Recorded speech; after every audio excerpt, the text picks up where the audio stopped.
Hi everyone, myself Nikhil Kumar Saha. I've secured AR1 in GATE Mechanical 2022. So this is my experience for BAC interview on 30th में. So मैंने जो favourite subject select किए थे वो थे machine design, IC engine and heat transfer. तो आप जैसे ही पहले आप जाओगे इंटरव्यू के लिए तो आपको एक शीट दिया जाएगी, उसमें कॉमन डिटेल्स भरे जाएंगे आपके कि बाग के वेरियस प्रोग्राम्स होते हैं other than the scientist role. तो आपको उसमें इनरोल करेंगे तो आप उसमें कोई आपको इशू तो नहीं है. वैसे अब यस नो भरने पड़ते हैं. तो on the basis of that जैसे आप इंटरव्यू में जाएंगे वो बेसिकली एचआर टाइप के क्वेश्चन पूछ सकते हैं. तो इनिशियली आप जाएंगे तो आपको कंफर्ट कराने के लिए वो आपके बैकग्राउंड के बारे में पूछेंगे, आपके कॉलेज के बारे में पूछेंगे, आपके गेट के स्कोर के बारे में पूछेंगे. फिर आपने जो रिस्पॉन्स शीट भरी थी उसके बारे में आपने कौन से यस नो इनिशियली वो पूछते हैं. तो उन्होंने वो भी मेरे से पूछा. तो पहले 10 मिनट तो इसी में चले गए. फिर उन्होंने मेरे से पूछा कि जैसे आप आईआईटी में गेट में घुसते हैं तो हमें आईआईटी कैसे पता चलेगा. तो मैंने बताया था कि एक बड़ा सा गेट है इनिशियली. तो वही पूछे आप गेट का डिज़ाइन बना दो. तो मैंने ऐसा कुछ बना दिया. फिर गेट का डिज़ाइन रफली मैंने बना दिया कि ऐसा कुछ गेट का डिज़ाइन होता है. तो बोला बहुत बढ़िया ये डिज़ाइन है, तो आप इसको चलिए हमारे लिए डिज़ाइन कर दीजिए वर्स्ट कंडीशन में, ताकि कोई भी बंदा यदि नीचे खड़ा हो तो ये फेल ना हो वर्स्ट कंडीशन में. तो ठीक है, फिर मैंने वर्स्ट कंडीशन उन्होंने बोला तो मैंने सिंपल पहले तो एक वेट बना दिया. मैंने पहले बोला कि यूनिफॉर्म वेट है, तो मैंने सिंपल यूनिफॉर्म लोडिंग बोला. तो नहीं बोले चलिए इसको सिंपल कर देते हैं, पॉइंट लोड मान लेते हैं, डब्लू मान लेते हैं. ठीक है, फिर डब्लू बोल दिया उन्होंने वेट. अब उन्होंने बोला कि और क्या आप फोर्सेस लोडिंग कंसिडर करोगे इस पर. तो मैंने बोला कि वहाँ पे साइक्लोन्स बहुत नियरली आते हैं. तो ठीक है, तो साइक्लोन्स आते हैं तो एक एक तो जो कॉलम का है उसका सेल्फ वेट हो जाएगा, और फिर दूसरा ये जो डब्लू के कंपोनेंट्स आएंगे, और क्या होगा एक विंड फोर्स आएगी, क्योंकि इसका जो उन्होंने बोला था लेंथ और जो हाइट है, लेंथ हाइट अब सफिशिएंट जो उसके डायमेंशन सफिशिएंट बड़े हैं इसके विड्थ से ऑफ द बोर्ड. ठीक है, तो यहाँ पे एक विंड फोर्स लगेगी इस डायरेक्शन में, मान लेते हैं हम आउट ऑफ द प्लेन. ठीक है, ये भी हो गया. ठीक है, तो फिर उन्होंने बोला चलो और कुछ सिंप्लीफाई करते हैं, सिमेट्रिक यूज़ कर सकते हैं. तो सिमेट्री इन द मॉडल भी यूज़ कर लिया. तब बोले हम आपको आप सिंप्लीफाई डायग्राम बना दीजिए लोडिंग के उससे. तो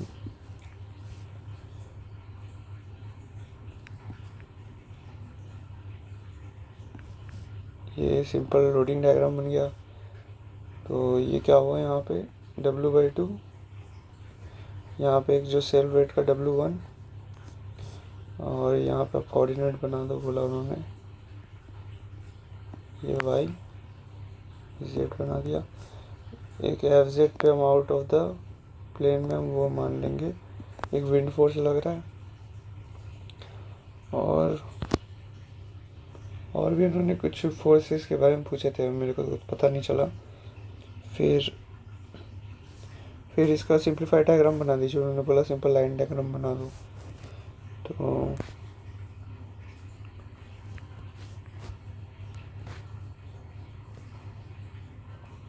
सिंप्लीफाइड लाइन डायग्राम बना दिया. इसमें FZ सेंटर में लगेगा, मैंने यहाँ दिखा दिया. FZ सेंटर में लगेगा L/2 डिस्टेंस में. सिंपल ट्रांसपोर्टिंग ऑफ फोर्स करके यहाँ FZ का टॉर्शन,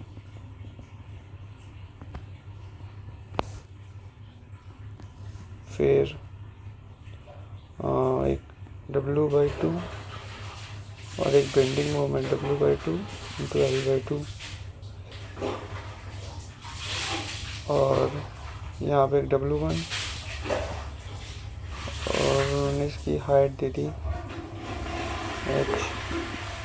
तो उन्होंने बोला जो ये फ्री बॉडी डायग्राम है ना, तो ये फिक्स सपोर्ट को भी हमको जो ब्रेक करने पड़ेंगे इसको डिफरेंट लोडिंग कंडीशन में। तो ठीक है, तो यहाँ पे हमने RX ले लिया, RY ले लिया और RZ ले लिया मैंने। ऑल थ्रू आउट उन लोग सर लोग हेल्प कर रहे थे कि मतलब कैसे ब्रेक कर सकते हैं। वैसे ही MX, MY, MZ ले लिया मैंने। अब ये लोडिंग डायग्राम तो बन गया। नेक्स्ट कंडीशन ये था कि आप इसको बैलेंस सपोर्ट कर दीजिए, बैलेंस कर दीजिए ताकि हमें डिफरेंट रिएक्शन फोर्स मिल जाए फिक्स सपोर्ट पे। तो वैसे ही RX, RY, RZ लिख दिया, MX, MY, MZ लिख दिया मैंने। फोर्स करनी सिंपल बैलेंसिंग कर दी जो मैकेनिक्स में करता हूँ वो कर दिया। फिर उन्होंने बोला चलिए SFD BMD बना दीजिए। तो थ्री कंपोनेंट्स थे 3 कोऑर्डिनेट्स में। तो मेरे को लगा कि मैं सोचा कि SFD बना दिया जाए। SFD X में, Y में और Z में। तो यहाँ से देखेंगे तो RX 0 आता है, तो यही हो गया SFD एक लाइन हो गया। RY RY भी कुछ आ रहा था, RY कुछ कांस्टेंट वैल्यू आ रही थी तो मैंने ऐसे लिख दिया। और SFD Z में कुछ आ रहा था वैल्यू, नेगेटिव कुछ आ रहा था, मैंने ऐसे लिख दिया। ठीक है, फिर BMD बोला उन्होंने, फिर सिंपल BMD भी मैंने XYZ में बना दी। तो ठीक है, फिर उन्होंने बोला चलिए हमें लोडिंग कंडीशन तो मिल गई, SFD BMD मिल गई, अब आप निकालेंगे क्या, अब वर्स्ट कंडीशन के लिए करना है। तो फिर तो मैं कंफ्यूज हो गया, लेकिन मैं समझ नहीं पाया फिर उन्होंने क्या वो आउटपुट चाहते थे। तो मैंने तो सिंपल बोला कि वर्स्ट लोडिंग कंडीशन यहाँ पे होगी एट द ओरिजिन। तो ठीक है, फिर मैंने वहाँ पे रिजल्टेंट बोल दिया, रिजल्टेंट निकाल दूंगा मैं, रिजल्टेंट स्ट्रेस, नॉर्मल स्ट्रेस। तो ऐसे करके फ्री बॉडी डायग्राम बना दिया। तो यहाँ पे डिफरेंट फोर्सेस दिखा दिए मैं, रिजल्टेंट स्ट्रेस मतलब इस प्लेन में कितने, एक्स प्लेन में कितना लगा, वाई प्लेन में, जेड प्लेन में टॉर्शन कितने लग रहे हैं, शेयर स्ट्रेस और नॉर्मल स्ट्रेसेस कितने आएंगे बेंडिंग के लिए, और डायरेक्ट नॉर्मल स्ट्रेस। उन्होंने फिर इसी में क्रॉस क्वेश्चन पूछते रहे उन्होंने कि जो डायरेक्ट स्ट्रेस आएंगे वो किसके उससे आएंगे, टेंसाइल स्ट्रेस किससे आएंगे, डायरेक्ट प्लस बेंडिंग से आएंगे, और टॉर्शन से शेयर स्ट्रेस आएंगे। तो उन्होंने बीच में ऐसे क्रॉस क्वेश्चन पूछते रहेगा, हम SFD क्यों बना रहे, BMD क्यों बना रहे। फिर मैंने बोला कि इससे रिजल्टेंट मिल जाएगा RX, नॉर्मल स्ट्रेसेस मिल जाएंगे, sigma X, sigma Y, sigma Z। ठीक है, फिर sigma X, sigma Y, sigma Z मिल गए, tau X, tau Y, tau Z मिल गए। तो उन्होंने यही था फिर सवाल कि ठीक है फिर हम इसको रिजल्टेंट बस्ट लोडिंग करके कैसे निकालेंगे। तो मैंने मोर सर्कल बोला, मैक्सिमम स्ट्रेस निकाल लेंगे क्योंकि हम माइल्ड स्टील मान रहे हैं, मैक्सिमम शेयर स्ट्रेस निकालेंगे क्योंकि माइल्ड स्टील मान रहे हैं। तो ये बोला, फिर मैंने और कुछ एक्सप्लेन नहीं कर पाया ज़्यादा। फिर उन्होंने बोला चलो नेक्स्ट क्वेश्चन में मोर सर्कल के बेनिफिट्स पूछ ले, वो मोर सर्कल क्यों यूज़ करता है। और 3D में मेरे को इतना आइडिया नहीं था, तो उन्होंने 3D में पूछा था 3D में वो कैसे सॉल्व करते हैं। ठीक है, फिर प्रॉब्लम 2 था कि एक पाइप दिया, उसमें से वाटर फ्लो हो रहा है वेरी एक्सट्रीम हाई वेलोसिटी, उसका रेडियस दे दिया 1 मीटर, और डिस्टेंस 80 मीटर में 30 मीटर में आपको वो दे दिया है, क्या बोलते हैं, टेम्परेचर दे दिया, इन्वायरमेंट टेम्परेचर 30 डिग्री सेल्सियस, और सेंट्रल लाइन पाइप में 190 मीटर में 90 डिग्री सेल्सियस आपको टेम्परेचर प्रोफाइल बनानी है। तो एक्सट्रीम हाई वेलोसिटी है, तो मैंने ये सोचा कि it will act as a solid material, तो हम उसका के कांस्टेंट मान सकते हैं। तो सॉलिड मटेरियल है, तो मैंने ये बोल दिया कि इसका टेम्परेचर ड्रॉप होगा क्योंकि नो हीट जनरेशन है, इससे सिंपल एक लीनियर प्रोफाइल होगी।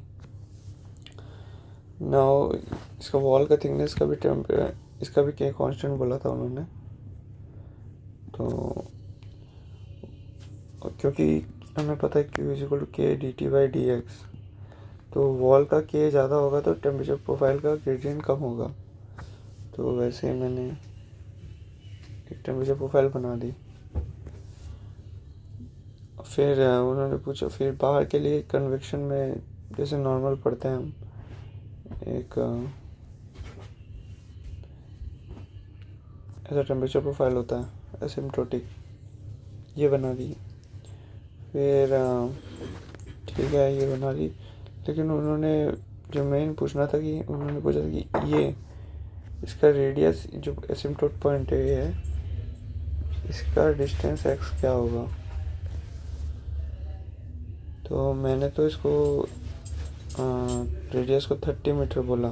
फिर उन्होंने क्यों पूछा तो मैंने बोल दिया कि टेम्परेचर प्रोफाइल जल्दी डिक्रीज हो जाएगा, क्योंकि इतना ज़्यादा हीट जनरेशन तो है नहीं। तो मैंने 30 बोला था, तो उन्होंने रीज़न से तो सेटिस्फाई नहीं थे। और अप्रॉक्स टेम्परेचर प्रोफाइल मैंने यहाँ पे बोल दिया था 85 डिग्री सेल्सियस, 80 डिग्री सेल्सियस। ये था क्वेश्चन। ये थर्ड क्वेश्चन में था कि आईसी इंजन से था मेरा, तो उन्हें सिंपल पीवी डायग्राम पूछा था। तो पीवी डायग्राम सिंपल उन्होंने बोल दिया था। तो पीवी डायग्राम तो सिंपल ही आ जाता है।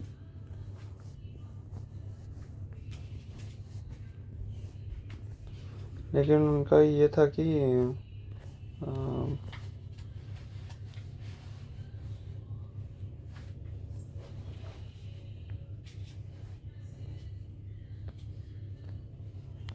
ये वाला पीवी डायग्राम बनाओ जिसमें 4 स्ट्रोक हो।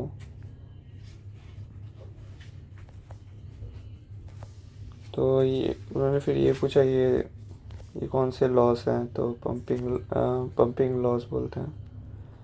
तो पंपिंग लॉस बोलते हैं। फिर उन्होंने डिफरेंट प्रोसेस पूछ दिए कौन से हो रहे हैं, डिफरेंट स्ट्रोक्स बता दो।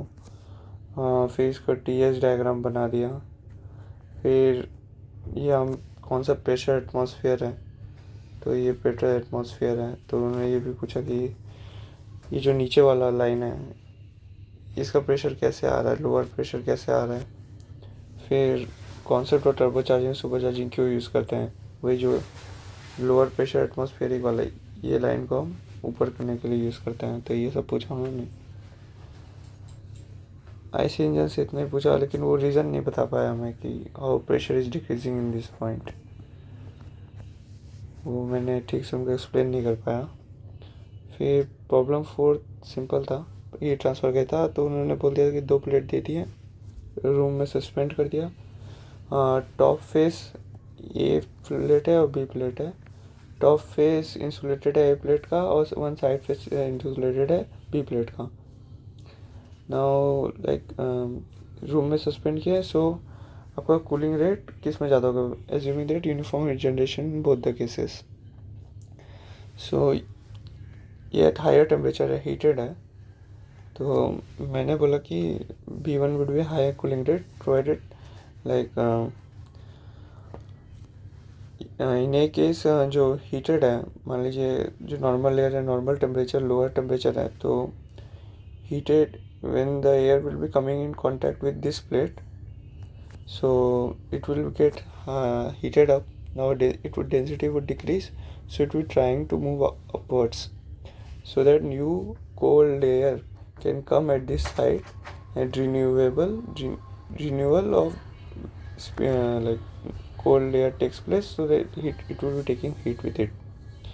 नाउ एक इसमें क्या हो रहा है कि वो फ्लैट है, तो जो भी हीटेड यहाँ पे एयर होगा जो हीटेड अप होगा उसको ऊपर जाने में, मतलब डेंसिटी लोअर डेंसिटी उसको ईज़िली अपवर्ड मूव नहीं कर पाएगा क्योंकि प्लेट फ्लैट है। तो न्यू एयर के लिए रिन्यू होना मुश्किल हो जाएगा। जबकि इन केस भी सिंपल वर्टिकल है, तो मान लीजिए कोल्ड एयर आया, हीटेड हुआ, डेंसिटी घटी, it will be easily able to move upwards, so that new cold air from the sideways can easily come through. So इसलिए मैंने बोल दिया कि बी केस में आपका कूलिंग रेट ज़्यादा होगा क्योंकि easily renew of cold air हो रहा है। ठीक है, फिर उन्होंने ये बोला, फिर उन्होंने कौन सा mode of heat transfer basis use किया है वो पूछ लिया, और different modes of heat transfer पूछ लिए, और हीट ट्रांसफ़र से कुछ ऐसे क्वेश्चंस थे सिंपल वाले। हाँ, बस यही पूछा उन्होंने, और फिर यही पूछा था उन्होंने फिर, और तो कुछ ज़्यादा पूछा नहीं। यही मेरा इंटरव्यू गया करीब 1 hour 10 minutes। So major part my interview went in this first question, like for 30 minutes, like similar to 30 minutes, like उन्होंने डिफरेंट कॉन्सेप्ट पूछते गए, क्यों बनाते हैं एस एफ डी। सो ये था मेरा इंटरव्यू। हाँ, थैंक्स।